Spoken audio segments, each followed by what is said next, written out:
Once again, welcome back to KC's Classes. KC's Classesന്റെ മറ്റൊരു എപ്പിസോഡിലേക്ക് എല്ലാവർക്കും സ്വാഗതം. This is Kiran C S. Kerala PSC junior accountant category number 363 364 2025 ഈ ഒരു പോസ്റ്റിന്റെ സ്മാർട്ട് സ്റ്റഡി വീഡിയോസ് കണ്ടിന്യൂ ചെയ്യാണ്. ഏപ്രിൽ 25 തീയതിയാണ് നമുക്ക് എക്സാം വരുന്നത്. സോ നമ്മുടെ ചാനലിൽ already previous year question paper discussion, module wise analysis, study plan video, then daily MCQs, statement base ചെയ്തിട്ടുള്ള ചോദ്യങ്ങൾ, ഒരുപാട് വീഡിയോസ് അപ്ലോഡ് ചെയ്തിട്ടുള്ളതാണ്. കാണാത്തവരുണ്ടെങ്കിൽ കാണാം. സ്മാർട്ട് സ്റ്റഡിക്ക് വളരെ ഹെൽപ്ഫുൾ ആയിരിക്കും. സോ നമ്മൾ മാനേജറൽ ഇക്കണോമിക്സിന്റെ MCQs ആണ് ഇപ്പോൾ ഡിസ്കസ് ചെയ്യേണ്ടായിരുന്നത്. സോ നെക്സ്റ്റ് കുറച്ച് ചോദ്യങ്ങൾ മാനേജറൽ ഇക്കണോമിക്സിനെ റിലേറ്റ് ചെയ്തിട്ടുള്ളത് നമുക്ക് ഇന്ന് ഡിസ്കസ് ചെയ്യാം. വീഡിയോയിലോട്ട് പോണേക്കാൾ മുമ്പ് പറയാനുള്ളത്, നമ്മുടെ സ്ഥാപനം Kerala PSC commerce and management relate ചെയ്തിട്ടുള്ള എല്ലാ പോസ്റ്റുകൾക്കും ഓൺലൈൻ ആയിട്ട് കോച്ചിങ് പ്രൊവൈഡ് ചെയ്യുന്ന സ്ഥാപനമാണ്. നമ്മുടെ ആപ്പിലൂടെയാണ് ക്ലാസ്സസ് അവൈലബിൾ ആവുക. Live sessions, recorded sessions, PDF notes, MCQ practices, previous year question paper discussion, അങ്ങനെ സ്റ്റുഡൻസിന് വേണ്ടിയിട്ടുള്ള എൻറ്റയർ സപ്പോർട്ട് നമ്മൾ പ്രൊവൈഡ് ചെയ്യുന്നുണ്ട് കേട്ടോ. സോ നമ്മുടെ ക്ലാസ്സിൽ ജോയിൻ ചെയ്ത് പഠിച്ച് Kerala PSC commerce and management relate ചെയ്തിട്ടുള്ള പോസ്റ്റുകൾ ക്രാക്ക് ചെയ്യാൻ താല്പര്യമുള്ള സ്റ്റുഡൻസിന് ഡിസ്ക്രിപ്ഷൻ ബോക്സിലുള്ള എൻ്റെ വാട്സപ്പ് നമ്പറിൽ കോൺടാക്ട് ചെയ്യാം.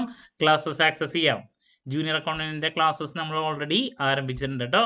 ഓക്കെ, അപ്പോൾ നമുക്ക് എന്തെങ്കിലും ക്വസ്റ്റ്യൻസിലോട്ട് കിടക്കാം. അപ്പോൾ നമ്മുടെ നെക്സ്റ്റ് ചോദ്യം വരുന്നത് ഇതാണ്, റിലേറ്റഡ് വിത്ത് അഡ്വർടൈസിങ് ഇലാസ്റ്റിസിറ്റി ആണ്. First statement, advertising elasticity measures responsiveness of sales to advertising expenditure. Number 2, advertising elasticity is always greater than price elasticity. Number 3, advertising elasticity is usually positive but less than 1. 4 options വരുന്നു. Option 1 A, 1 and 3, only 1, all 2 and 3. നമുക്ക് നോക്കാം. അതിൽ ആദ്യത്തെ statement പറഞ്ഞിരിക്കുന്നത് advertising elasticity measures responsiveness of sales to advertising expenditure. Correct അല്ലേ? Advertising ഇലാസ്റ്റിസിറ്റിയിൽ എന്താണ് പറയുന്നത്? Responsiveness of sales to advertising expenditure ആണ്. നമ്മൾ അഡ്വർടൈസ്മെന്റിന് വേണ്ടിയിട്ട് എമൗണ്ട് സ്പെൻഡ് ചെയ്യുമ്പോൾ അത് എത്രത്തോളം സെയിൽസിനെ എഫക്ട് ചെയ്യുന്നുണ്ട്. സെയിൽസ് മീൻസ് അവിടെ ഡിമാൻഡാണ് ഉദ്ദേശിക്കുന്നത്. അതിനല്ലേ നമ്മൾ അഡ്വർടൈസിങ് ഇലാസ്റ്റിസിറ്റി എന്ന് പറയാം, അല്ലേ? സോ കറക്റ്റ് ആണ് first statement. Then number 2, advertising elasticity is always greater than price elasticity. അത് തെറ്റാണ്. പറയുന്നത് എന്താണ്? അഡ്വർടൈസിങ് ഇലാസ്റ്റിസിറ്റി എന്ന് പറയുന്നത് പ്രൈസ് ഇലാസ്റ്റിസിറ്റിയേക്കാൾ കൂടുതലാണെന്നാണ് പറയുന്നത്. അതൊരു കാരണവശാലും ശരിയല്ല. കാരണം ഇപ്പോൾ പ്രൈസ് ഇലാസ്റ്റിസിറ്റിയിൽ നമുക്കറിയാം, പലപ്പോഴും ഇപ്പോൾ 1% നമ്മൾ പ്രൈസ് ഡ്രോപ്പ് ചെയ്തു നിൽക്കുക പ്രൈസ്. സോ അതിൻ്റെ ഇഫക്റ്റ് ഡിമാൻഡിൽ ചിലപ്പോൾ വളരെ കൂടുതലായിട്ട് നമുക്ക് കാണാൻ സാധിക്കാറുണ്ട്. അപ്പോൾ പ്രൈസ് ഇലാസ്റ്റിസിറ്റി എന്ന് പറയുന്നത് എപ്പോഴും കൂടുതലാണ്. ചെറിയൊരു ഡ്രോപ്പ് പ്രൈസിൻ്റെ ഇഫക്റ്റ് ഡിമാൻഡിൽ ഹ്യൂജ് ആയിട്ട് കാണാം. ബട്ട് അഡ്വർടൈസിങ് ഇലാസ്റ്റിസിറ്റിയുടെ കേസ് അങ്ങനെയല്ല. ഇപ്പോൾ 1000 പ്രോഡക്റ്റുകൾ നമ്മൾ വിൽക്കാണെന്ന് നിൽക്കുക. 1000 പ്രൊഡക്റ്റുകൾ, ഇപ്പോൾ പെന്നാണ് പ്രൊഡക്റ്റെങ്കിൽ 1000 എണ്ണം വിൽക്കാണ്. നമ്മൾ 50 രൂപയ്ക്കാണ് ഒരു പെന്ന് വിൽക്കുന്നത്. ദെൻ ഞാൻ അതിന് വേണ്ടിയിട്ട് അഡ്വർടൈസ്മെൻറ്റ് നടത്തുന്നുണ്ട്. ഞാൻ നടത്തുന്ന അഡ്വർടൈസ്മെൻറ്റിൻ്റെ എമൗണ്ട് എന്ന് പറയുന്നത് 10,000 രൂപയാണ് സ്പെൻഡ് ചെയ്യുന്നത്. അപ്പോൾ എൻ്റെ ഈ പെന്ന് മേടിക്കാൻ ഓൾറെഡി ഡിമാൻഡുള്ള 1000 ആൾക്കാർക്കാണ് ഞാനിത് കൊടുത്ത് നമ്മുടെ ബിസിനസ് പോകുന്നുണ്ടാവാം. ഞാൻ എൻ്റെ ബിസിനസ് ഇരട്ടിയാക്കണം എന്ന് വിചാരിച്ചിട്ട് ഇപ്പോൾ 10,000 രൂപ മുടക്കണം. ഞാനൊരു 10,000 കൂടി ഇറക്കി നിൽക്കുക. 10,000 ഓൾറെഡി അഡ്വർടൈസ്മെൻറ്റിന് വേണ്ടി മുടക്കി, ഞാൻ വീണ്ടും 10,000 മുടക്കി എന്ന് വെച്ചാലും ഇപ്പോൾ 1000 പേരാണ് എൻ്റെ നിന്ന് പ്രോഡക്റ്റ് മേടിക്കുന്നത്. 1000 പേര്, അത് 2000-ത്തിലോട്ട് എത്തില്ല. വീണ്ടും 1000 പുതിയ കസ്റ്റമേഴ്സിനെ എനിക്ക് കിട്ടാൻ അത് നടക്കില്ല. ഡിമിനിഷിങ് റിട്ടേൺ എന്ന് പറയും അതിൻ്റെ ഇഫക്റ്റ്. ഓൾറെഡി നമുക്കുള്ള ഡിമാൻഡ്, ഓൾറെഡി നമ്മുടെ പെന്നിനുള്ള ഡിമാൻഡിൻ്റെ ബേസിലാണ് ഈ 1000 കസ്റ്റമേഴ്സിനെ കിട്ടിയിട്ടുള്ള. ഇനി പുതിയ കസ്റ്റമേഴ്സിനെ കിട്ടാൻ വേണ്ടിയിട്ട് ഞാൻ ഇപ്പോൾ സ്പെൻഡ് ചെയ്യുന്ന അഡ്വർടൈസ്മെൻറ്റിൻ്റെ ഇരട്ടി സ്പെൻഡ് ചെയ്താലും എനിക്ക് എന്തായാലും അതിനേക്കാൾ കുറവേ വരുള്ളൂ. ബിക്കോസ് ഇതെനിക്ക് ഓൾറെഡി ഉള്ള ആൾക്കാരായി 1000 എന്ന് പറയണത്. അതേപോലെ തന്നെ പുതിയത് അവിടെ വരണമെന്നില്ല.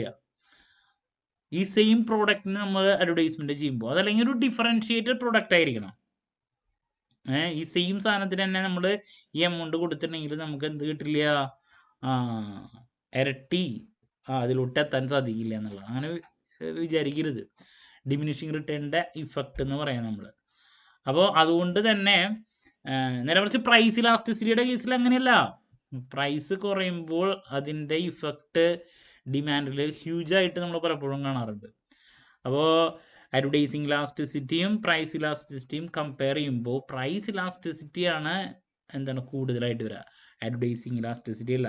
അഡ്വർടൈസ്മെൻറ്റിന് വേണ്ടിയിട്ട് നമ്മൾ കൂടുതൽ എമൗണ്ട് സ്പെൻഡ് ചെയ്ത് അത് സെയിൽസിൽ റിഫ്ലക്റ്റ് ചെയ്യുന്നത് ശരിക്കും പറഞ്ഞാൽ അടുത്ത സ്റ്റേറ്റ്മെൻറ്റ് അതാ, ലെസ് ദാൻ 1 ആണ്. നമ്മൾ ഇരട്ടി എമൗണ്ട് വീണ്ടും ഇട്ടാലും നമുക്ക് അത്രത്തോളം ഇഫക്റ്റ് വരില്ല. പ്രൈസിൻ്റെ കേസ് അങ്ങനെയില്ല. അപ്പോൾ അതുകൊണ്ട് തന്നെ രണ്ടാമത്തെ സ്റ്റേറ്റ്മെൻറ്റ് തെറ്റാണ്. മൂന്നാമത്തെ സ്റ്റേറ്റ്മെൻറ്റിൻ്റെ എക്സ്പ്ലനേഷനാണ് ഞാനിപ്പോൾ നേരത്തെ പറഞ്ഞത്. അഡ്വർടൈസിങ് ഇലാസ്റ്റിസിറ്റി ഈസ് യൂഷ്വലി പോസിറ്റീവാണ്, but less than 1.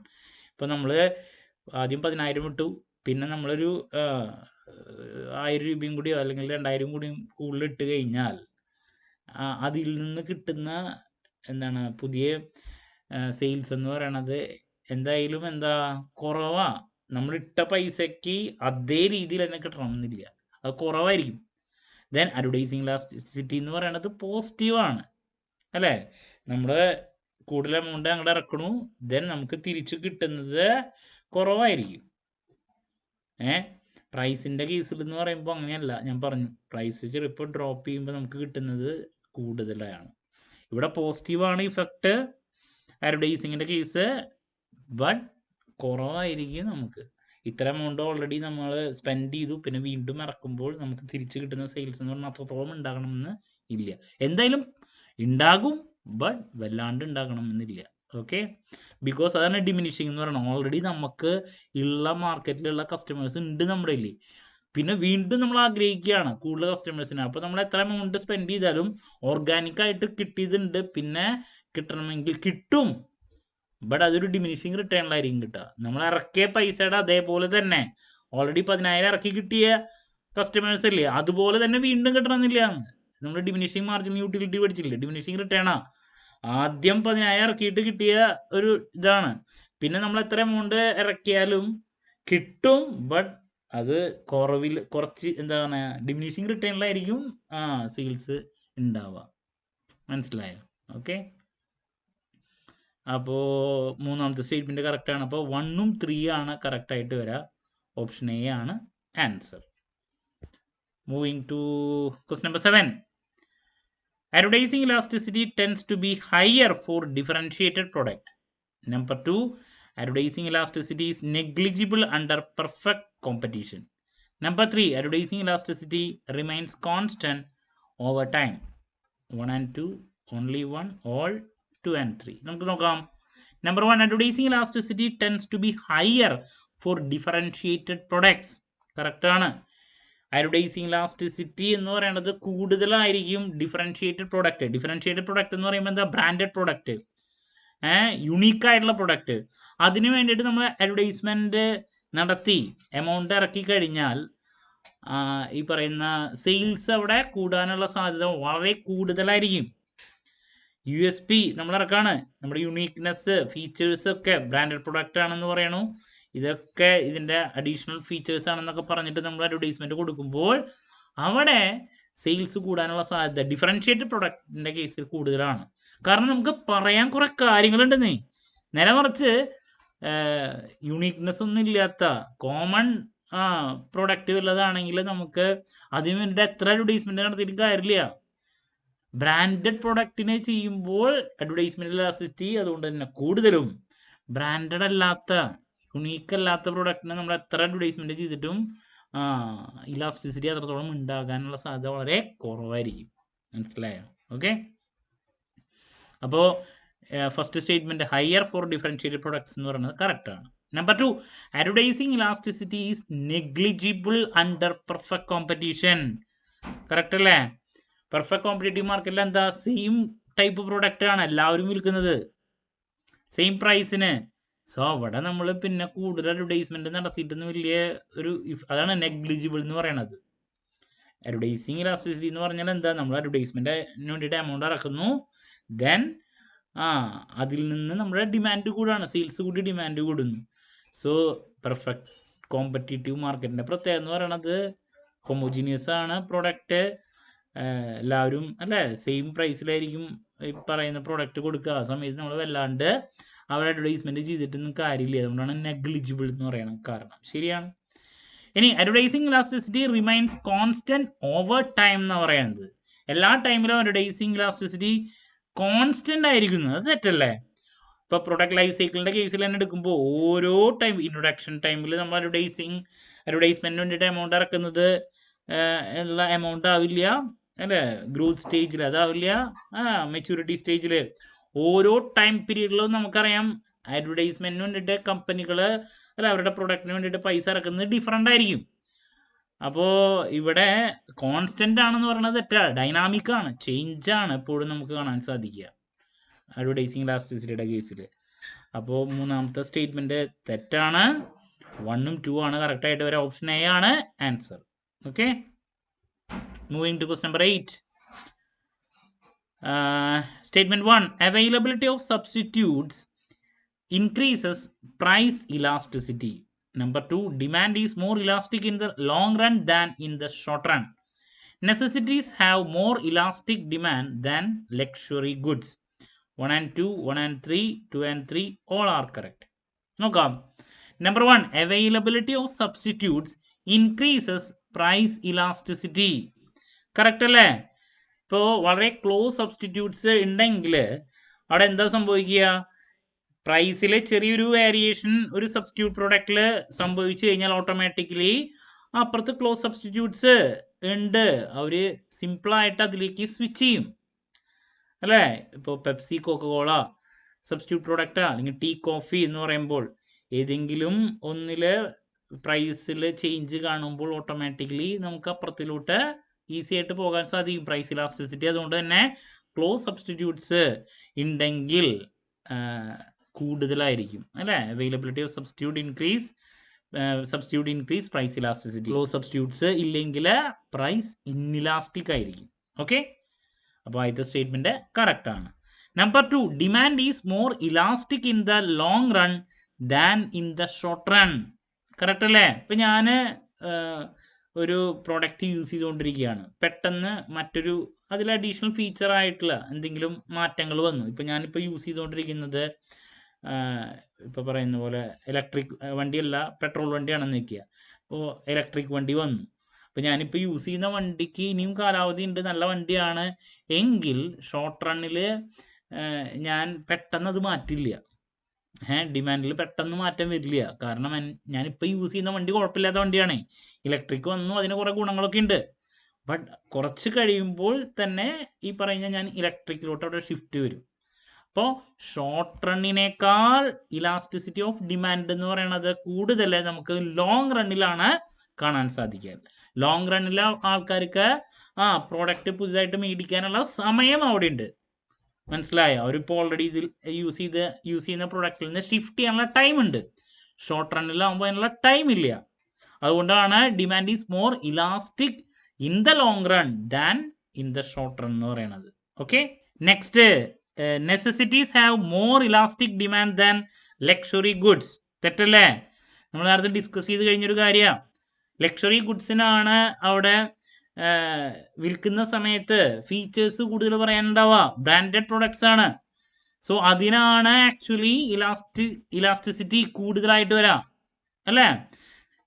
Necessity product ആയിട്ടുള്ള ഇപ്പോൾ ഉപ്പാവട്ടെ പഞ്ചസാര ആവട്ടെ, ഇതിലിപ്പോൾ കാര്യമായിട്ടുള്ള ചേഞ്ചസ് ഇല്ല. ആൾക്കാർക്ക് എത്രയാണോ മേടിക്കാൻ ആവശ്യമുള്ളത് ഡെയിലി ലൈഫിൽ അത്രയും മേടിക്കുള്ളൂ. നേരെ മറിച്ച് ലക്ഷറി ഗുഡ്സിൻ്റെ കേസിൽ അങ്ങനെയല്ല.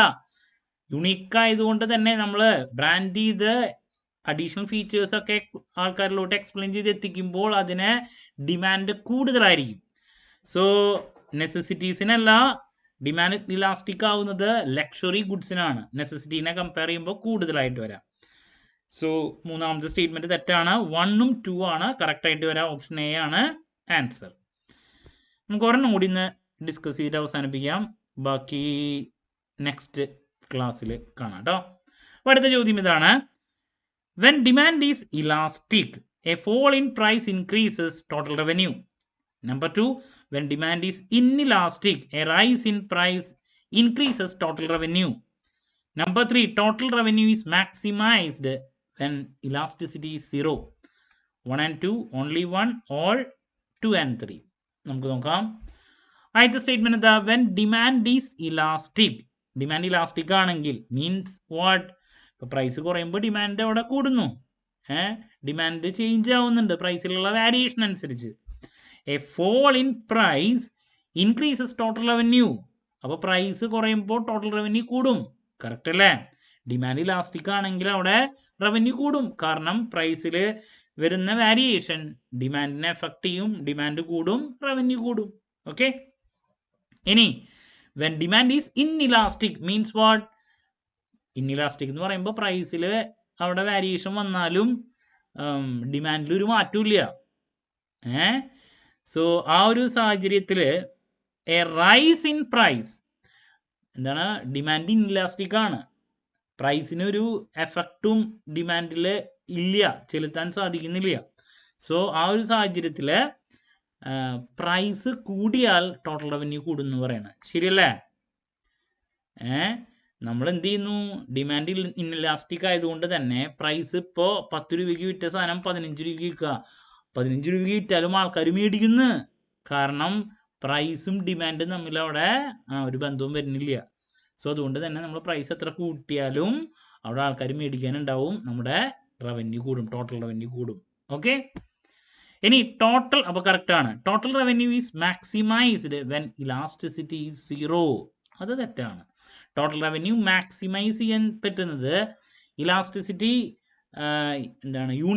യൂണിറ്ററി ഇലാസ്റ്റിസിറ്റിയുടെ സമയത്താണ്. ഈക്വൽ ടു 1 ആകുമ്പോഴാണ് ടോട്ടൽ റവന്യൂ മാക്സിമത്തിലോട്ട് എത്തുക. എന്ന് വെച്ചിട്ടുണ്ടെങ്കിൽ നമ്മൾ എത്രയാണ് പ്രൈസിലൊക്കെ വ്യത്യാസം കൊണ്ടുവരുന്നതെങ്കിൽ അതിന് ഈക്വലൻ്റ് ആയിട്ട് തന്നെ നമ്മുടെ ഡിമാൻഡിൽ വ്യത്യാസം വരാം. അതുകൊണ്ടാണല്ലോ അതിന് യൂണിറ്ററി എന്ന് പറയുന്നത്. Equal to 1.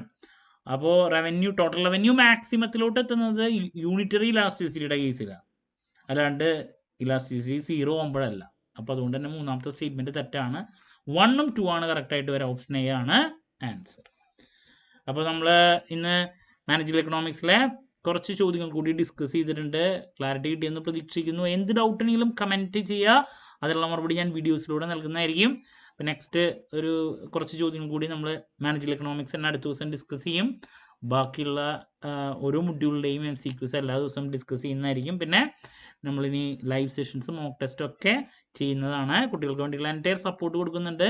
ദെൻ നമ്മൾ ഓൺലൈനായിട്ട് കോച്ചിങ് പ്രൊവൈഡ് ചെയ്യുന്നുണ്ട്. നമ്മുടെ ആപ്പിലൂടെയാണ് വരിക. നിങ്ങൾക്ക് എന്തായാലും ക്രാക്ക് ചെയ്യാൻ സാധിക്കും നമ്മുടെ ക്ലാസ്സിന് ജോയിൻ ചെയ്യുകയാണെങ്കിൽ. സോ ഡിസ്ക്രിപ്ഷൻ ബോക്സിൽ എൻ്റെ വാട്സപ്പ് നമ്പറിൽ കോൺടാക്ട് ചെയ്യാം, ക്ലാസ്സസ് ആക്സസ് ചെയ്യാം. മറ്റൊരു വീഡിയോയുമായി വീണ്ടും കാണാമെന്നുള്ള പ്രതീക്ഷയോടെ നിർത്തുന്നു. This is Kiran CS signing off. Have a nice day. Thank you.